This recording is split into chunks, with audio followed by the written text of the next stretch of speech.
So Dr. Naveed Sherwani.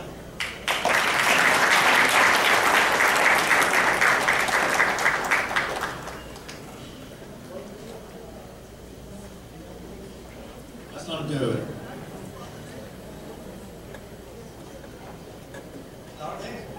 Fantastic. Awesome. He always says that, whether he believes it or not. I always believe that. As an entrepreneur, things are always fantastic. So they gave me a script. They said you're basically supposed to follow the script. I should not do that. Let's throw that out. All right. You're okay with that? How many of you want to put Naveed on the spot? This is what your friend group? No, don't want to put me on spot. So the people who are the ones are my brothers and sisters who really want to disrupt this whole thing. How many of you know that Naveed has just been honored with Sitare Qaid-e-Azam?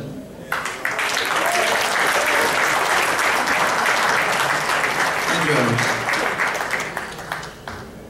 So tell me, how does it feel? Well, I had a very unique honor of, before the Sitare Qaid-e-Azam, a week before that, I was in Pakistan and there was a conference on education. I presented at presidency, so I got to meet the president of Pakistan, Dr. Ali. And then when I was awarded this, he actually called me personally. And he said that most of the people who get awards like that are really very old people, or mostly actually dead people. But you are being awarded this, not for the work you have done, but what we expect you to do. So this is a forward payment. And so Pakistan expects me to do a lot of work. So that's what he told me. So I think that at the ceremony himself, he repeated this as that, Pakistan expects me to do a lot more work, and I told him it would be my pleasure and honor. And regardless of any medal, I would have done it anyway. Wonderful. I'm glad you brought that up.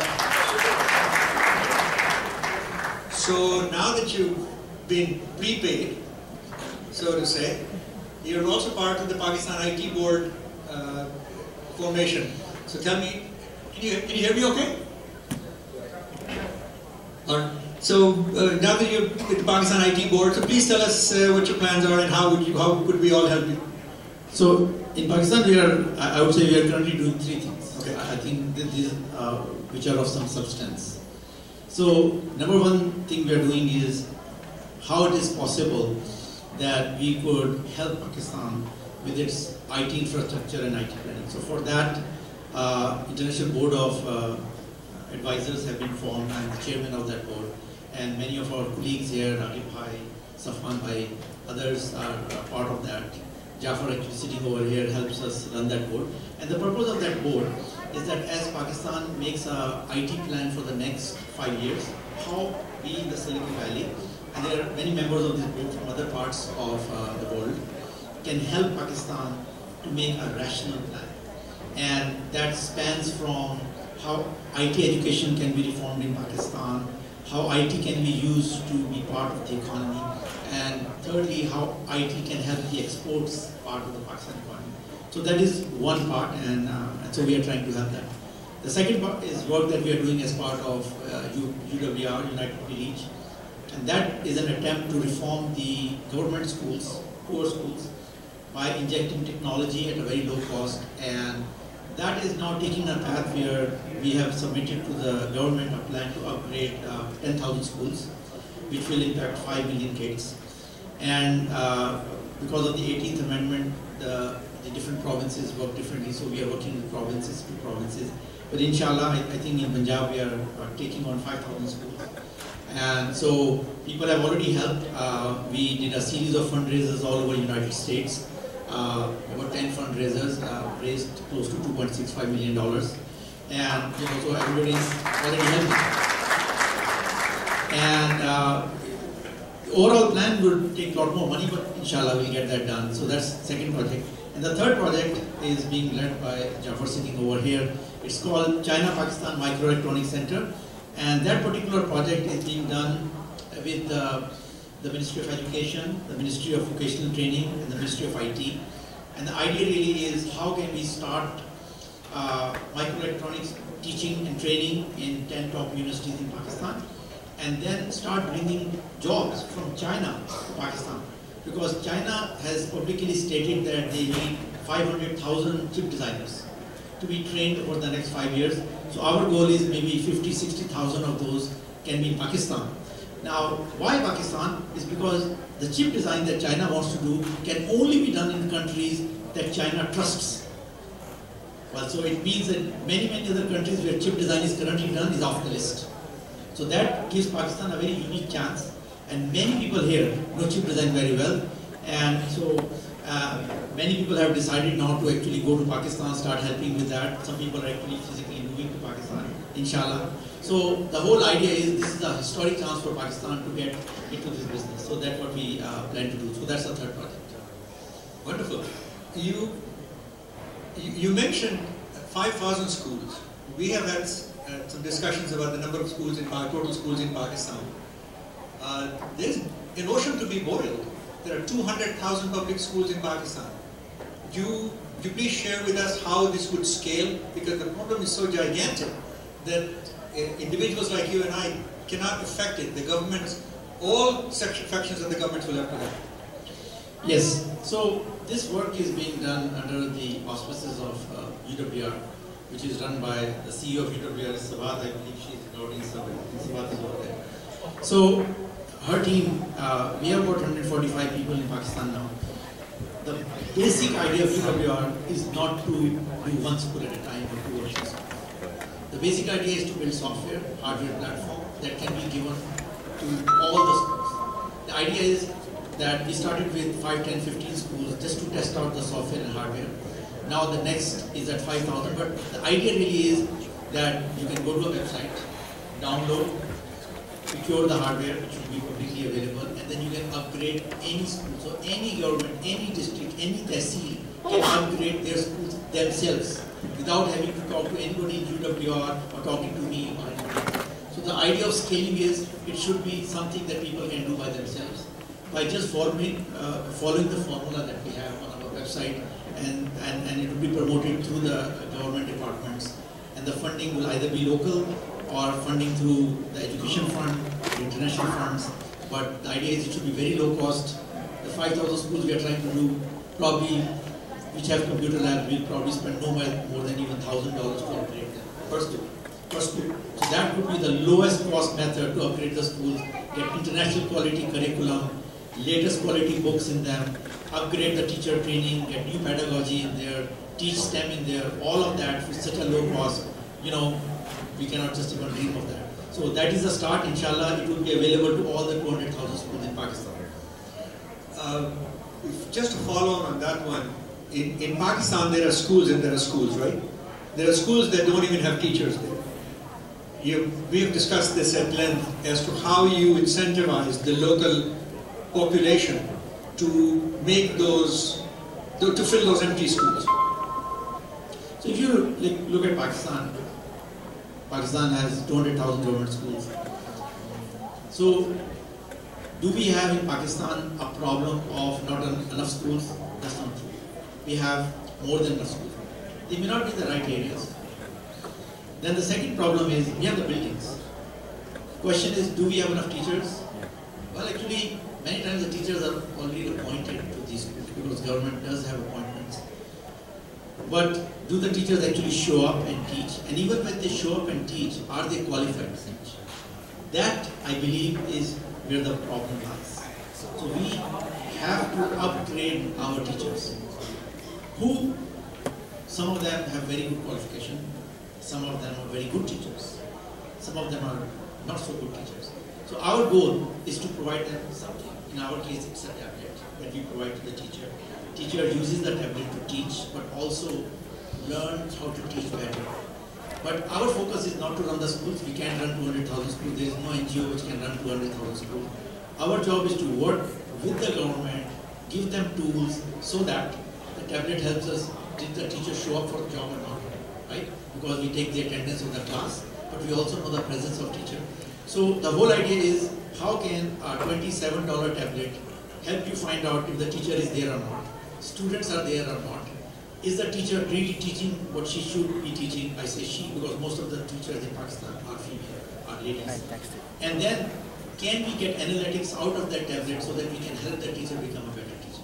I think that is a path we have to follow rather than taking over schools or trying to build schools and things like that. Wonderful. Another area of your expertise is microelectronics, right? And you've talked about this China-Pakistan corridor or microelectronics center and all that.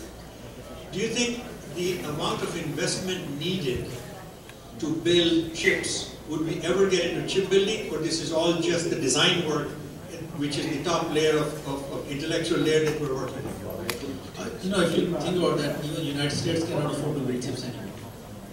We are out of that business. And if we are not out, we are getting out of that business. Eventually, all the business is getting consolidated. Most of that is either going to happen in China or is going to happen mostly in Taiwan, as you know.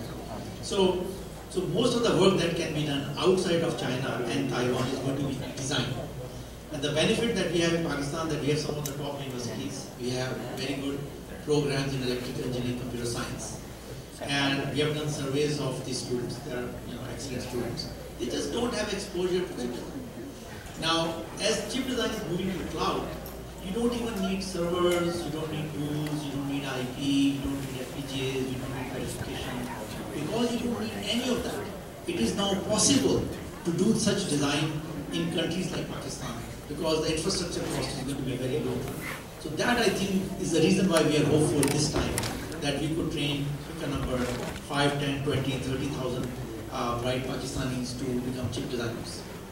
And what role would Sci-Fi would play? Sci-Fi plays any role or not play any role, I would not be too excited about that.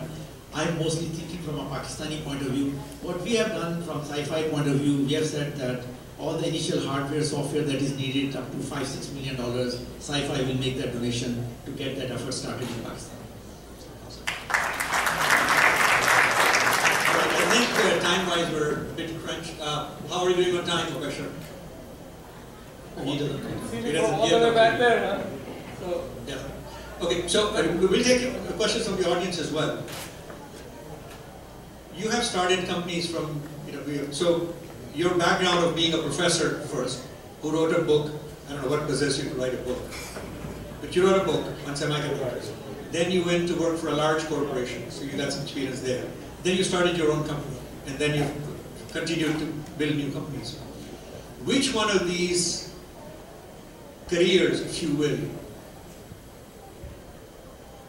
prepared you to do this United We Reach work? Where did that catalyst, what was the catalytic point to start this part of your life?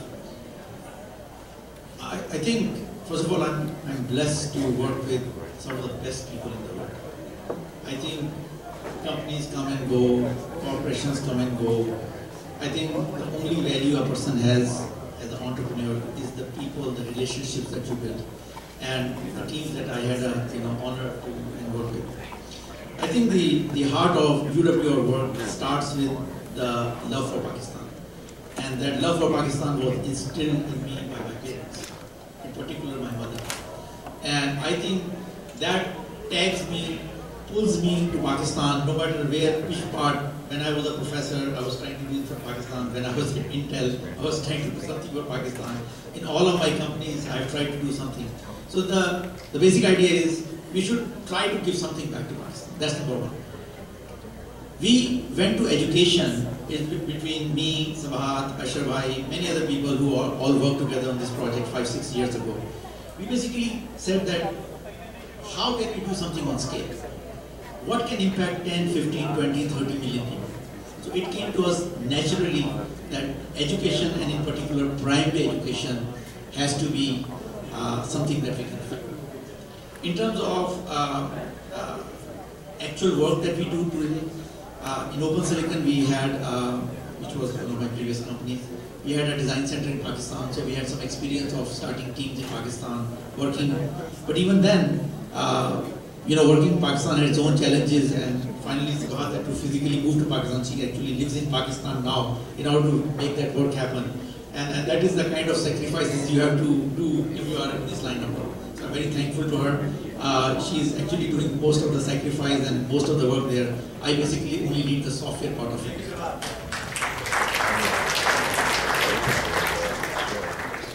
So I'm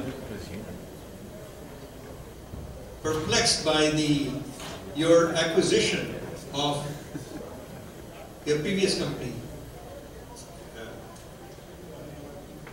I'm used to buying something at a lower cost and selling it at a higher cost later. You've done it in reverse. Could you share your thoughts on how that came about? No, it's actually not in reverse. While I don't believe the numbers are public, but I'll give you some numbers. I sold the company, let's say, for $10. I bought it for $1. Is that a good thing, guys? How do you do that? Well, when we sold it, it was 2009. Semiconductor business was very high cycle, as you know that. Subsequently, I left the company because I already sold it. That's what we do as entrepreneurs. And then I believe they were not able to build the company as was the business plan. And the business went down a little bit. And as it was going down, they were trying to get out of the business. I happened to be looking for a design team in India, so and Taiwan and other places where they had headcount over 2-3 people. So we bought back the company. So wonderful. Here is another idea of how to sell your company and buy it back. We have a video. Do we have the video ready? We've got 5 minutes. Let's take 4 or 5 questions quickly, and 5 minutes to the hands. All right, nobody else.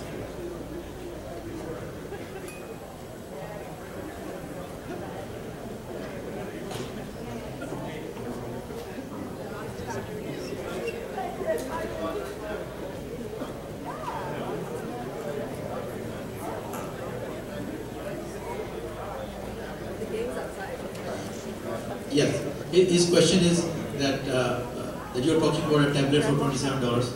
So if you take a $7-inch tablet normally, you can buy it in the market for between $60 to $80, right? So we took a tablet like that and we start deleting everything from the tablet that we don't need. Because we have a very specific application where a teacher is teaching from a tablet. She's standing in a school where the tablet is connected through Wi-Fi to a school server. And it doesn't need anything else. We took all the interfaces out, we took everything out from that tablet. If you do that, you can actually get to a $27 tablet. And it is being made by a Chinese manufacturer, so that also reduces our cost. Inshallah, our goal actually, the President of Pakistan told me that if you bring it down to $20, he'll give me an order for 10 million tablets. So it's my goal to get it to $20 for the tablet. Yeah. But it is 20 million tablets for Pakistani kids.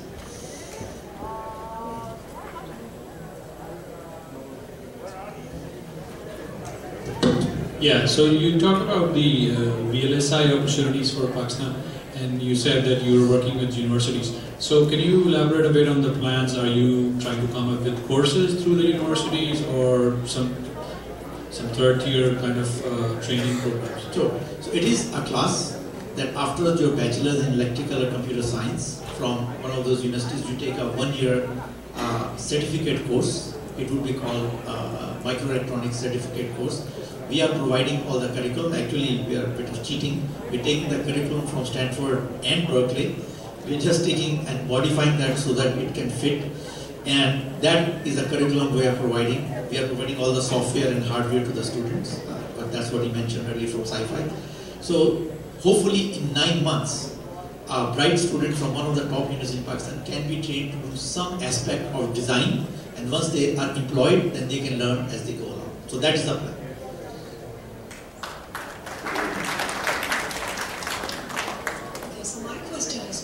For you? For me? Oh, okay. Thank you, brother. I think where I see myself, I know a lot of people. I think my job right now is that I connect people. And I know so many people who want to do good for Pakistan. And I know so many opportunities in Pakistan for doing good, as well as doing good here. So I think my role should be in the next few years is to connect the dots. Take the opportunities that we have in Pakistan, connect them to people who want to do good. And if I can do that and if it benefits one person, I would think this is a life worth living. So I think my job is to connect people and make more and more these things happen. Naveed, I have a question related to microelectronics lab here. This is, do you have any plan to take multinational companies to Pakistan or in the region like India has all the big companies, semiconductor companies? Since you are developing the education system, you are training people, what is the job? What they should get job? Yes, so if I were you, I would not waste any more time on trying to take multinational companies to Pakistan. Because all of us have tried that and it is a waste of time. They will give you lectures on terrorism, security risk, blah, blah, blah, blah, blah. Okay, so ignore all those guys. The opportunity does not lie in multinational corporations. The opportunity lies in tapping those Chinese companies which are right now looking for hundreds of thousands of people. And they love Pakistan. You go to China, you tell them you're from Pakistan, the meeting changes. You know, they use a word for Pakistan, they only use for one country. It's a Chinese word. Many of you who understand Mandarin, it's called Batiyan. Batiyan means iron brother. The word Batiyan is used only for Pakistan. You can't even use for your own brother. That's how special Pakistan is in China. So if that is the case, why would we not, as a nation, go to a nation who loves us, rather than plead to the nations who do not want to work with us? So that is the plan. Let's work with the Chinese companies. Let's be an outsourcing partner. Thank you very much.